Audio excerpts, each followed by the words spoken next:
Shalom, everyone. Hope everyone's having a great new moon. This is Brother Doug with my sister Shoshana, my sister Sadie, my sister Laura, and our sister Sally. And we are going to be doing a study that is called Proof of the Crescent New Moon Calendar / Why We Keep the New Moon Day.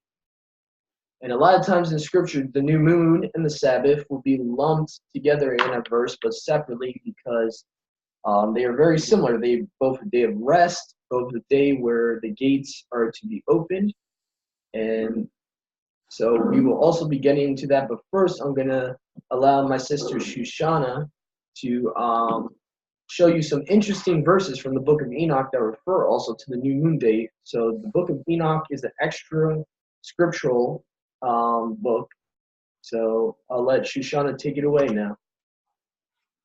Okay, I just want to show you some very interesting scriptures that we looked at because we just studied this a few nights ago.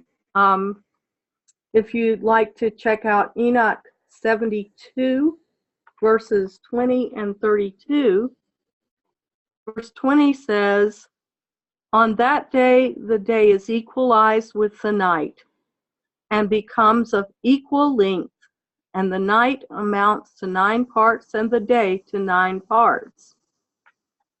And then we're going to read verse 32 of that same chapter. "On that day, the night decreases and amounts to 9 parts, and the day to 9 parts. And the night is equal to the day, and the year is exactly as to its days, 364 days. So that shows there are 364 days in the scriptural calendar, and that the vernal equinox, in which we have equal day, equal night, is the day 364 of the year, the last day in the year. So after the last day of the year is when we start the new year. And the next scripture I'm going to go to, or in Enoch, is Enoch 74, verse 12. And let's see. That says, "And the sun and the stars bring in all the years exactly, so that they do not advance or delay their position by a single day unto eternity, but complete the years with perfect justice in 364 days." That's another proof of the 364 day. And then we have Enoch 78, verse 12. Let me find it.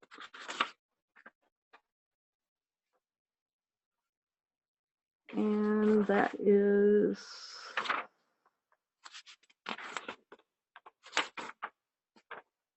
78, verse 12.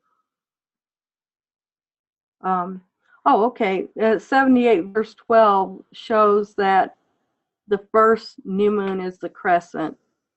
And it says, "On the first day she is called the new moon, for on that day the light rises upon her." So that shows that the first little bitty crescent of light that you see is the first day, or the new moon. And another interesting thing in Enoch I noticed that is more of a proof of the geocentric flat Earth for anybody who's interested in that subject. It's in chapter 78, verse 3. It says, "These are the two luminaries. Their circumference is like the circumference of the heavens, and the size of the circumference of both is alike." So all the people who are stating that they believe the sun and the moon are of equal size, I'd say that they're right, because This is what the book of Enoch tells us. And with that, I'm going to go to the Tanakh for a little bit and look at Genesis 1:14. Genesis 1:14, it says, "And Elohim said, Let lights come to be in the expanse of the Shemayim, to separate the day from the night, and let them be for signs and appointed times, and for days and years." So that gives us a clue that the sun and moon work together to give us our appointed times. And in Psalms 104,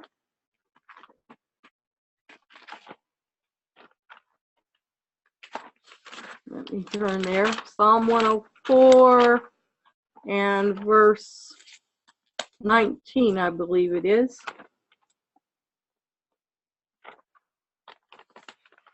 Almost there. He made the moon for appointed times. That couldn't be clearer than, I mean, it's clear as mud. He made the moon for appointed times. Okay. Doug, that's all I have. I'd like for you to continue. Thank you. Okay. So you just left off at Psalms 104:19? No, it actually, yeah, Psalm 104:19. Yeah, thank you. Okay, I'm just checking to make sure. All right. Let me put my video back on. All right, there we go.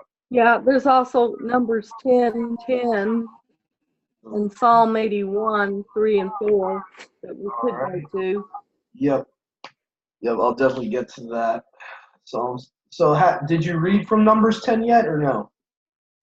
No, I haven't. Okay, all right. I just want to make sure where we are. Okay, all right. So first I'm going to start off with pretty much the basis of why we keep the new moon is if you and whoever's watching and listening in, if you will turn with me to Ezekiel chapter 46 verse 1. We are going to start there. And I'm going to put this on share screen for people that don't have scriptures. All right, here we go.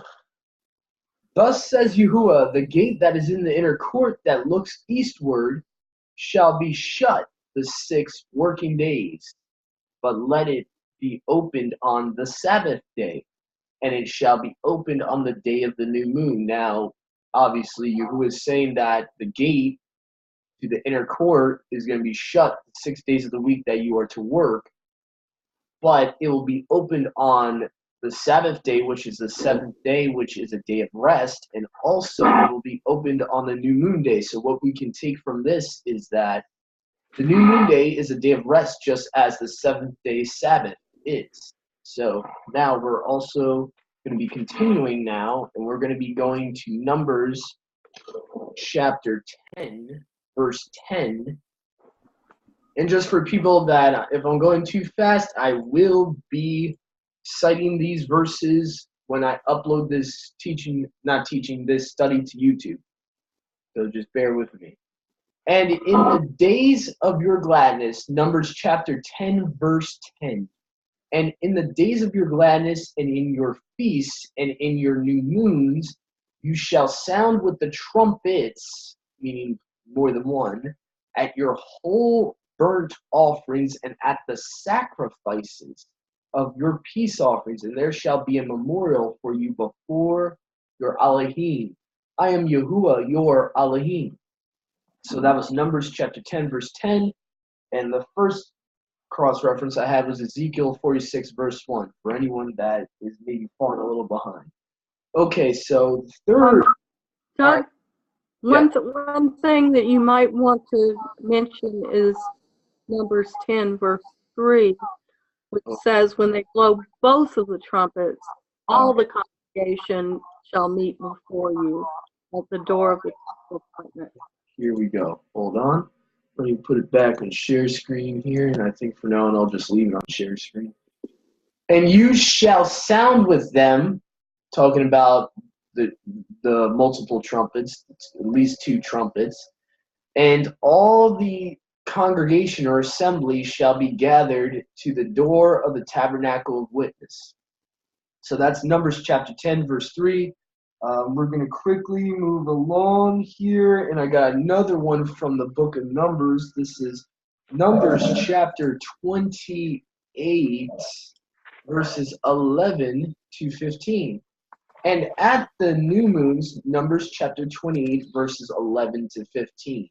And at the new moons you shall bring a whole burnt offering to Yahuah, 2 calves of the herd, 1 ram, 7 lambs of a year old without blemish, 3/10 deals of the fine flour mingled with oil for 1 calf, and 2/10 deals of fine flour mingled with oil for 1 ram.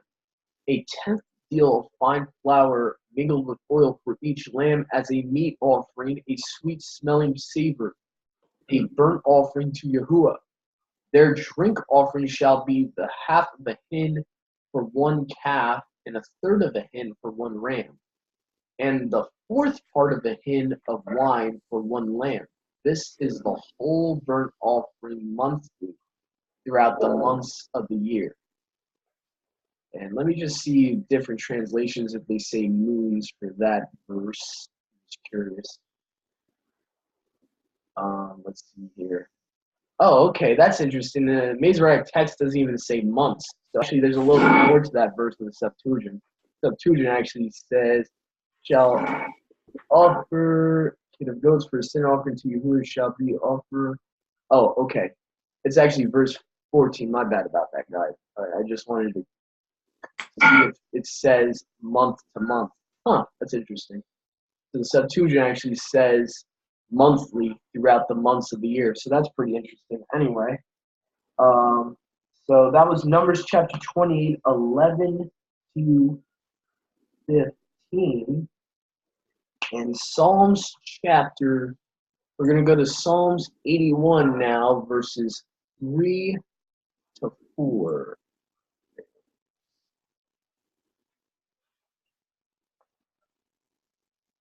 Okay. So Psalms chapter 81, verses 3 to 4. Blow the trumpet at the new moon in the esteemed day of your feast. For this is an ordinance for Yashraal, a statute of the Elohim of Jacob. Now, in Masoretic text, it won't say the esteemed day of your feast. It will say in verse 3, it will say, depending on the translation, some will say at the full moon. Some will say at the covering. So, that's a little bit debatable with verse 3. I personally, in my opinion, like the way the Septuagint just says as at the esteemed day of your feast. So the Masoretic text for most translations will say at the full moon on our festival day. So that's just something you could study for yourself and prove for yourself. But basically, Psalms 81, 3 to 4 is talking about you are to blow the trumpet at the new moon. So, and it could be possible, and I think actually now I remember correctly, this verse is actually talking about 2 different feast days. So maybe that's why it says at the full moon. So that's possible too. So, Agreed. yes, so that's probably why they have it at the full moon. So, okay, so now let's see. First Chronicles chapter 23, verses 30 to 31. So we're going to start there. And it's First Chronicles chapter 23, verses 30 to 31.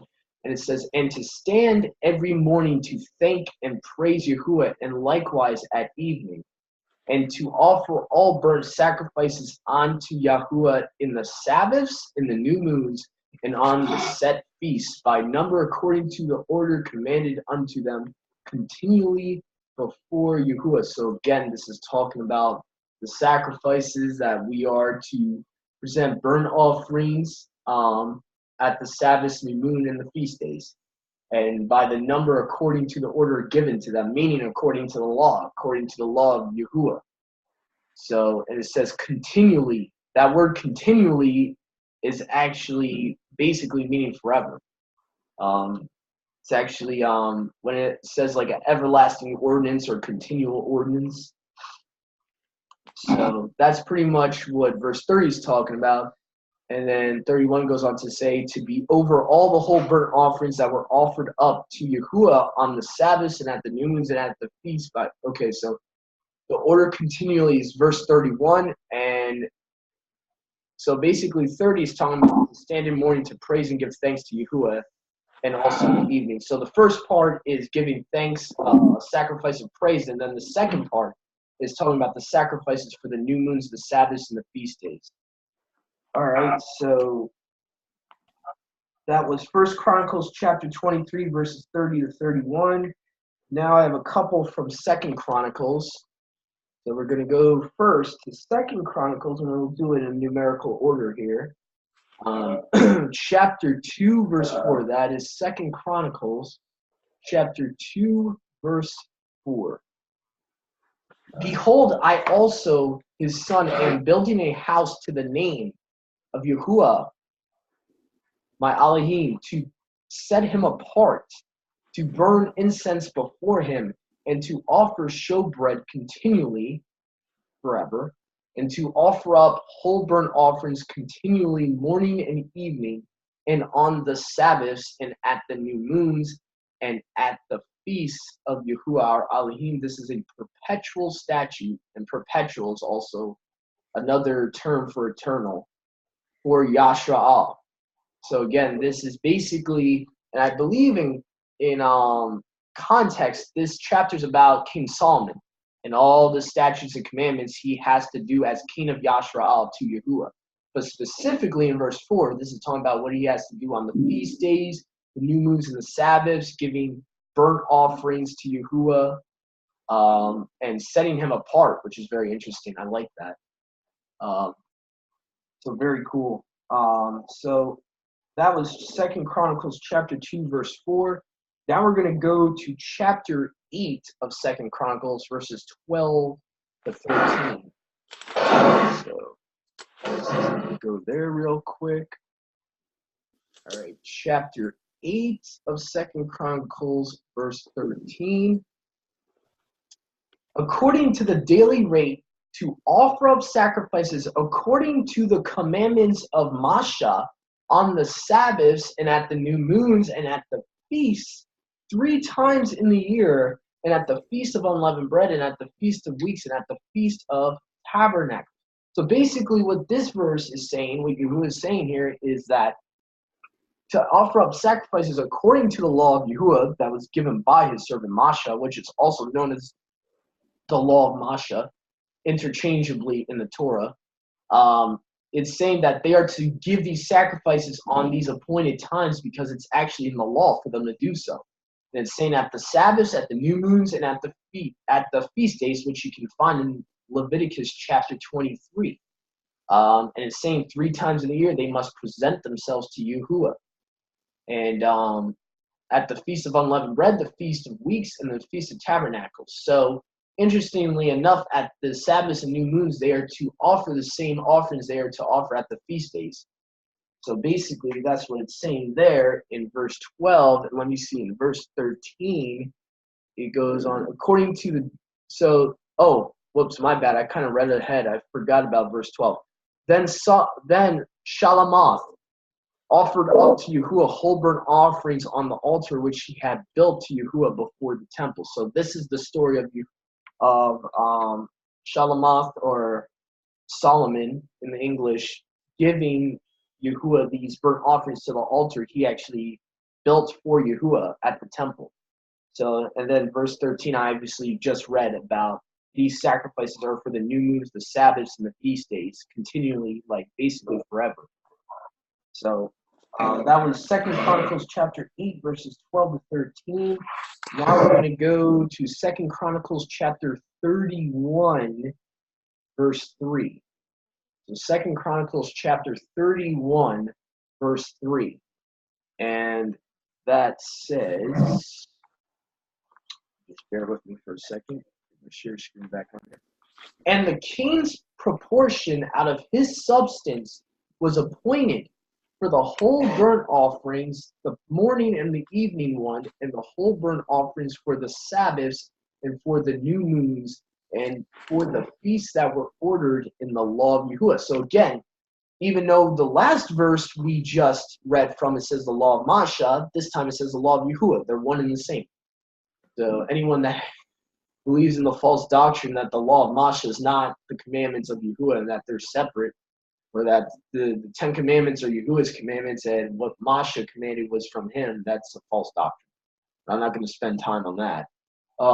But basically what this verse is saying is that King Solomon's portion out of his substance, out of his, basically what he possessed, was appointed for the whole burnt offerings, the morning and the evening one, and the whole burnt offerings for the Sabbath. So he's presenting burnt offerings in the morning and in the evening, sunrise and sunset, and for the new moons and for the feasts and that were ordered in the law of Yahuah. So basically, it's talking about the same thing. Just this time, it's giving you a different event where it's calling it the law of Yahuah. That's the only difference really here. But it's pretty much recounting the same thing. So that was 2 Chronicles chapter 31, verse 3. Now we're going to go to Nehemiah chapter 10, verses 32 to 33. Here we go. Got Nehemiah. What was that? There we go. Chapter 10, verses 32 to 33. And here we go. And we will impose ordinances upon ourselves to levy on ourselves the third part of a dekram yearly for the service of the house of our Elohim. Now I'm going to change for the Septuagint because they have a weird word for that piece of money. So let me try the ISR and see how it reads. And It says shekel in mine. yeah, I like shekel better. It's old British English. Mm-hmm. And we impose commands on ourselves to give from ourselves yearly 1/3 of a shekel for the service of the house of our Elohim. Yeah, there we go. ISR puts it perfectly. All right. So that was Nehemiah chapter 10, verses 32. And if we go down to the next verse, it says, for the showbread and for the continual grain offering and for the continual burnt offering of the Sabbaths of the new moons, for the appointed times, and for the set-apart offerings, and for the transgression offerings, to make atonement for Yashrael and all the work of the house of our Elohim. So basically, the next verse is showing that this is where the shekels are going towards. They are going towards the grain offerings, the burnt offerings for the Sabbaths, for the new moons, and for the appointed times, and for even the set-apart offerings, which I guess is a different offering according to the law of Yahuah, separate from the other burnt offering and continual grain offerings. And for the transgression offerings, so there's like 4 or 5 different offerings they're talking about in this verse, according to the law of Yahuah. And it says, for the transgression offerings to make atonement for Yashrael and all the work of the house of our Elohim. So that was Nehemiah chapter 10, verses 32 to 33. Now we are going to work our way back to Ezekiel.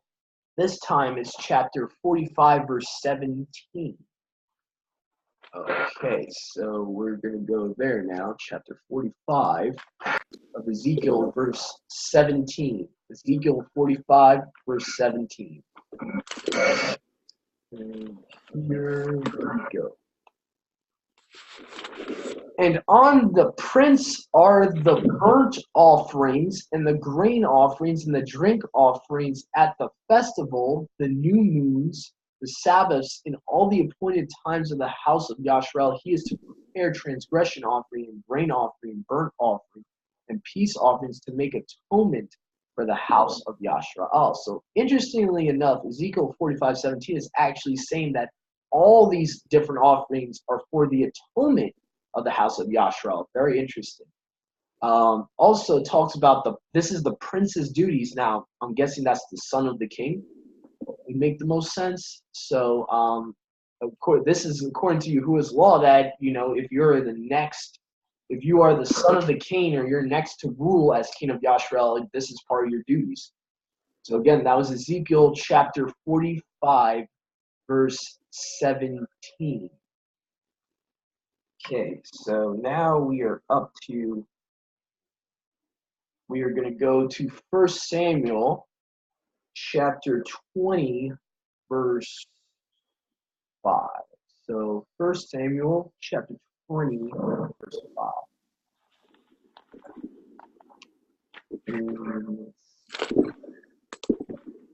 All right. And David or Daud saw to Yahanathan, see, tomorrow is the new moon, and I ought to sit with the king to eat, but let me go, and I shall hide in the field until the third day at evening. Now, I'm guessing there's some type of tradition there with the king. I guess it was a 3-day feast that he was that King Saul was having people eat at his table, and basically David's saying at the new moon that he's saying that it's going to be the new moon, so let me hide myself because the king expects me to be at his table. So this is the story of him running from King Saul. But what we get here is the importance of the fact the new moon. I guess traditionally, even at the new moon, kings would have big feasts. I guess all of Yashrael would come, and eat with the king. I'm guessing is what this verse is talking about. But the context of this whole chapter is David's running away from King Saul, and he's actually telling. What chapter is it, Doug? 1 Samuel chapter 20. 20, okay. Yeah. I misunderstood you. Yep. Okay. Yeah, this whole chapter is about King David running away from Saul because King Saul has that spirit in him. And that evil spirit Yahuah put with him is, causing him to get envious and wanting King David dead. And King David finds out from Jonathan in prior chapters to this chapter. So he's saying to Jonathan, Saul's son, I gotta flee. I can't be at the table when Saul's sitting there, even though Saul's expecting me. So in context, that's what it's talking about here. But again, the reason I brought this out is the importance of the new moon, saying, see, tomorrow's the new moon, and I ought to sit with the king. So he knows he's supposed to be, this is like a big deal, sitting with a banquet at King Saul, and he's even saying, I should be sitting with the king eating, but I'm going to hide. And so that's the reason I brought up this verse. Even though it's not talking about what we're commanded to do on the new moon in this particular verse, is still talking about the new moon here. So I figured to include this one. So let's see. The next one I have is 2 Kings chapter 4, verse 23. Let's see. 2 Kings chapter 4, verses 23. Okay, so set up here. And here we go. Chapter 4, verse 23 of 2 Kings. And it says, and he said, why are you going to him today? It is neither the new moon nor the Sabbath. And she said, it is well. Now, this is like one of these confusing ones. This is like, are we supposed to be going on a new moon or a Sabbath? I don't know. So it seems like she's saying to him, why are you traveling? It's not the new moon or the Sabbath. And then she said, it is well. So it's kind of weird. It's almost like, I guess it's talking about, going to fellowship with someone maybe. And maybe this is what it's talking about. The only thing I could get out of this verse, because he's basically questioning the woman, saying, why are you going to him on this day, today? It is neither the new moon nor the Sabbath. And she said, it is well. And so, yeah, it's just very weird. I don't know. maybe if anyone else could have some insight on that. That verse always kind of. It just shows that the new moon and Sabbath are very important days. Yeah, it definitely is. I'm guessing it's definitely a day we are to be congregating with one another, and it seems like that's what he's hinting. That's the only thing I could think of in that verse. So anyway, that was 2 Kings chapter 4, verse 23. Now we're going to move on to one of the prophets here. We got Amos chapter 8, verse 5, and this is a key doctrinal verse. This is especially pay attention to this one. Saying, when does the new moon pass so that we sell grain, and the Sabbath so that we trade our wheat, to make the ephah small and the shekel large, and to falsify the scales by deceit? So, again, in context, Amos chapter 8, verse 5, this specific verse is talking about basically hinting that we're not supposed to buy or sell on the new moons, because it's lumping it up with the Sabbath, saying basically it's rebuking these people for waiting for the new moon and the Sabbath to be over so they can buy and sell and basically, make the scales, basically large in their favor. Basically meaning like for them to be greedy for gain. So basically Amos chapter 8 verse 5 can go along with Ezekiel 46 verse 1 with what the new moons are. They're definitely, as we can see, a day of rest, no buying or selling. They're very similar to the Sabbaths. So that's the reason I brought up this one. So that was Amos chapter 8 verse 5. And now we go to another prophet, and this one is Isaiah. And I actually have a couple from Isaiah. I have a couple cross references here. The first one is going to be Isaiah chapter 1, verses 13 to 14. This one says, stop bringing futile offerings, incense. It is abomination to me. New moon, Sabbaths, the calling of meetings. I am unable to bear unrighteousness and assembly. My being hates your new moons and your appointed times. They are a trouble to me. I am weary of bearing them. Now, it's important to stop here and understand the context of this story, because I've seen in the church they will use this to say, see, he hates new moons and the Sabbaths and feast days. He doesn't want us to do them. He's tired of them. He can't bear them anymore. And that is the wrong interpretation for these two verses. What you got to understand is Yahuah is saying this to them because back then Yahshua was apostate at this point. They were just doing new moons to do new moons. And they were just doing Sabbaths to do Sabbaths. Basically, the good old adage that living like a heathen 6 days of a week, 6 days out of the week, and then going to church on Sunday, if you can understand it in that concept. Well, that's basically what Yahshua was doing back then. They were living like heathens and pagans, but then when the feast days would come, they would keep the feast days, keep the Sabbaths, thinking that that's going to make up for them being sinful. And so, if you read the last part of that verse, it pretty well explains what it's about. It says unable to bear unrighteousness and assembly.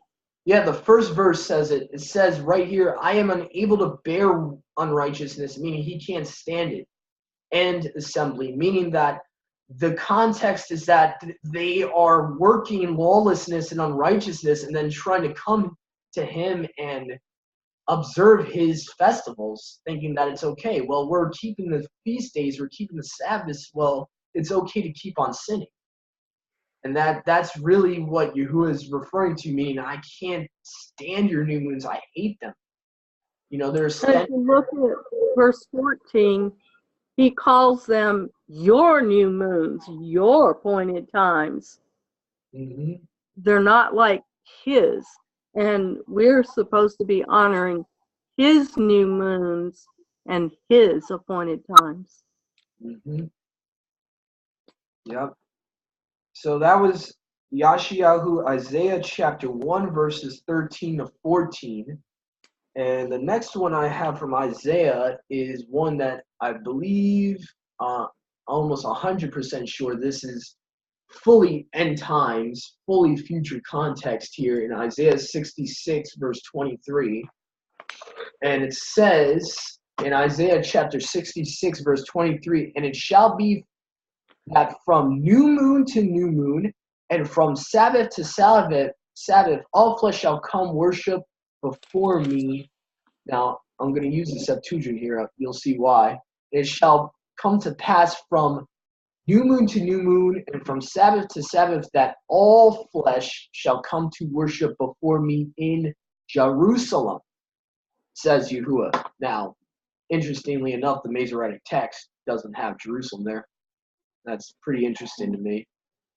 So anyway, either way, either version, you still get the fact that in the end times, we're all flesh, meaning all creation, I would think, not just humans. All creation is going to come before Yahuah and worship him. All animals, all reptiles, you know. And so this is talking about from new moon to new moon and Sabbath to Sabbath. So basically that you shall worship him on those days, you know. So, and that's making a distinction that those are the days of worship. Those are 2 days of worship that he's expounding upon. So that was Isaiah 66, verse 23. And I only have 2 more verses, or I'm pretty much done. Actually, 3 more. So we're going to go to another prophet, Hosea, actually. And we are going to go to Hosea chapter 2, verse 11. So Hosea chapter 2, verse 11 says, and I will take away all her gladness, her feasts and her festivals at the new moon, and her Sabbaths and all her solemn assemblies. Now, to get the context of this, you have to go up a couple of verses. And say we go up 2 or 3 verses up from this verse, start at verse 8. And it says, and she knew not that I gave her corn and wine and oil and multiplied silver to her, but she made silver and gold images for Baal. Maybe that has something to do with him taking away her new moons and her Sabbaths. Therefore, I will return and take away my corn in its season, or grain. Corn in the old British English, just for people that don't know why the Septuagint says corn, because corn was an old term for grain. In its season, and my wine in its time, and I will take away my raiment or clothing and my linen clothes, so that she shall not cover her nakedness. Now, obviously, this is spiritual and physical, can be implied that nakedness can also refer to sin, especially in the Garden of Eden. And now I will expose her uncleanness before her lovers. So again, lovers, spiritually speaking, he's talking about her idols. She's worshipped other deities, other mighty ones. And that's, Yahuah basically accused Yasharel. And this is actually about the divorce. And if you read the whole chapter of Hosea chapter 2, he tells Hosea to take adulteress as his wife, just to explain what Yahuah has dealt with his people. And so this is in context what he means. And verse 10 says, I will expose her uncleanness before her lovers, and no one shall by any means deliver her out of my hand. And I will take away all her gladness, all her feasts and her festivals at the new moon, and her Sabbaths, and all her solemn assemblies. And I will utterly destroy her vines and her fig trees, all the things of which she said, these are my hire, which my lovers have given me. And I will make them a testimony, and the wild beasts of the field and the birds of the sky and the reptiles of the earth shall devour them. Wow. Okay, so that's the context of why Yahuah is taking away the feast days of Yasharel and all that at that time period. That's at a specific time period he was doing that, because they were being apostate. So that was Hosea chapter 2, verse 11. I have another one from Hosea. This time we're going to go to chapter 5, verse 17. And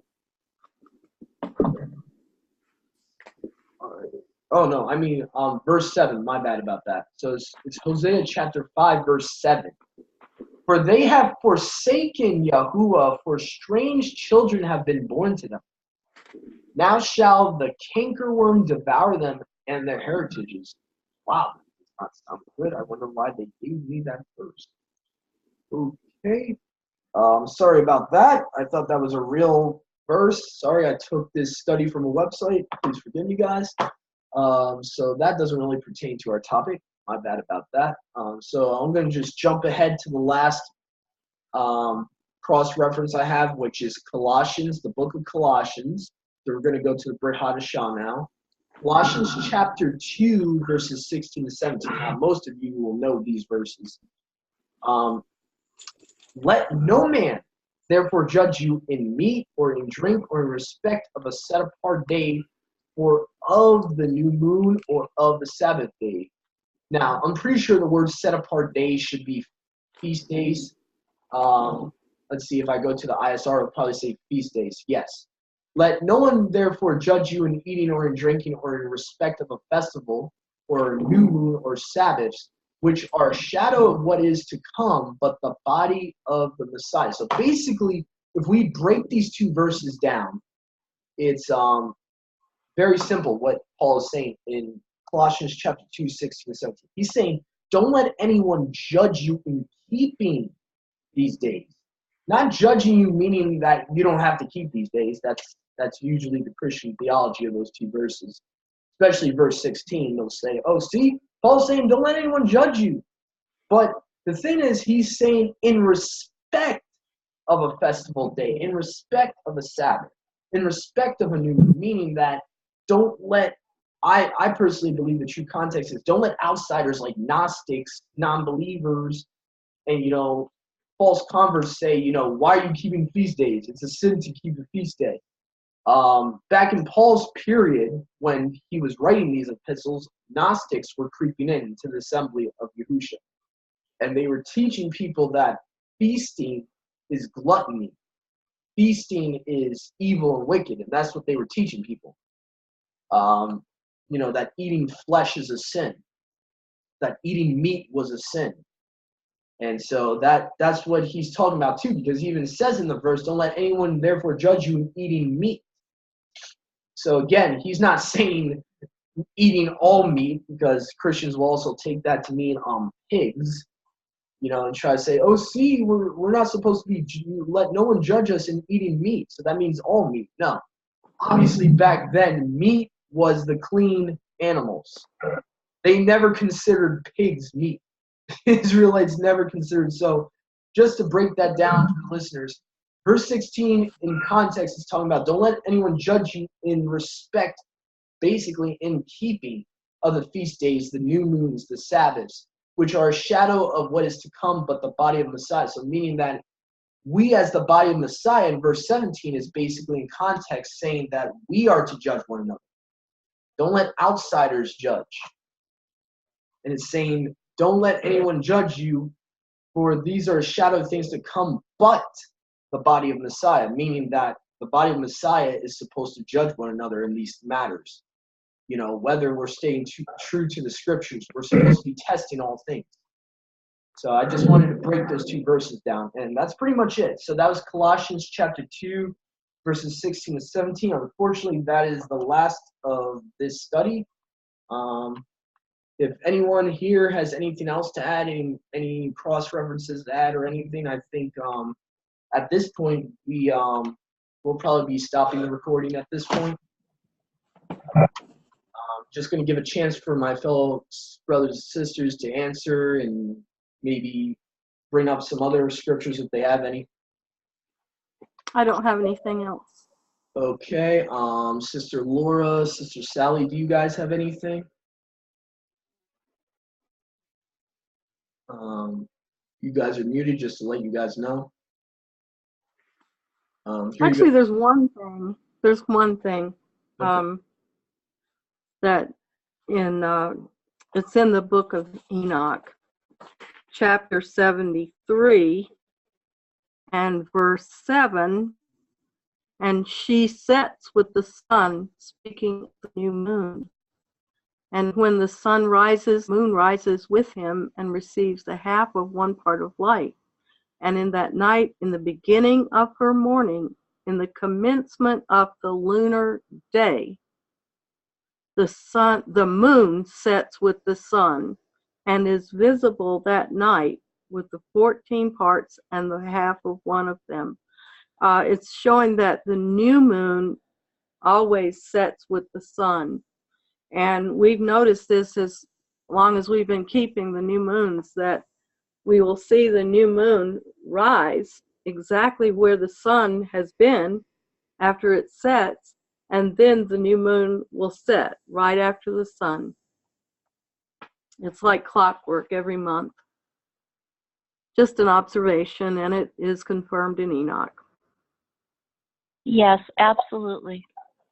All right, that's nice. So that was Enoch chapter 73, verse 7, I believe you said? That's correct, yeah. All right. So I'll put that on the comments on this once I upload the study. I'm going to put all the verses that we cited. Oh, and let's see. Yep. So we got everything here. And hopefully this study brought to you guys. Sister Laura, I don't know if you have anything to add. If not, I think we'll end the study at this point. Just want to give you a chance to bring anything to the audience's attention if you feel led to share anything.